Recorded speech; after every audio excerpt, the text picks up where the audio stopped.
New মার্কেটের নূরজাহানে ঢুকলে কিন্তু মাথা সবারই খারাপ হয়। আমরা বেশিরভাগ মেয়েরা পাগল হয়ে যায় যে কোনটা নিব, এবং অনেকে আমরা চয়েসই করতে পারি না ঠিকভাবে। ওই যে বলে না, অনেকগুলো কালেকশন চোখের সামনে থাকলে তখন আসলে পছন্দ করাটা দুষ্কর হয়ে পড়ে। বাট এবার আমি যেহেতু কেনার ইন্টেনশন নিয়ে গিয়েছিলাম না, সেই হিসেবে আমার অনেক ড্রেসেস পছন্দ হয়েছে। তো আমার কালেকশন গুলো বেশ ভালো লাগছে আমার কাছে। এই হোয়াইট ড্রেস গুলো বেশ সুন্দর ছিল। আর নূরজাহানের প্রাইস তো সবসময় হিট। 500 থেকে তাদের স্টার্টিং প্রাইস, 700, 1000, 1200, 1500 পর্যন্ত তারা প্রাইস বলতে দ্বিধাবোধ করে না।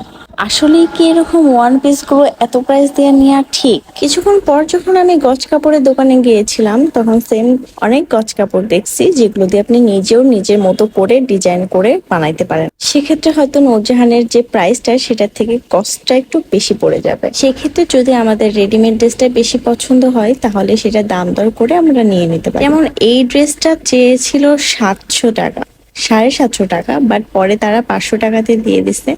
কাপড়টা অনেক সুন্দর এবং ফ্লোরাল প্রিন্টটাও বেস্ট জোস। মাঝে মধ্যে আমরা অকেশন বাদে অনেক বেশি কেনাকাটা করে ফেলি, তেমন কিছুই হয় না, পর মুহূর্তে ফকির হয়ে যায় আর কি।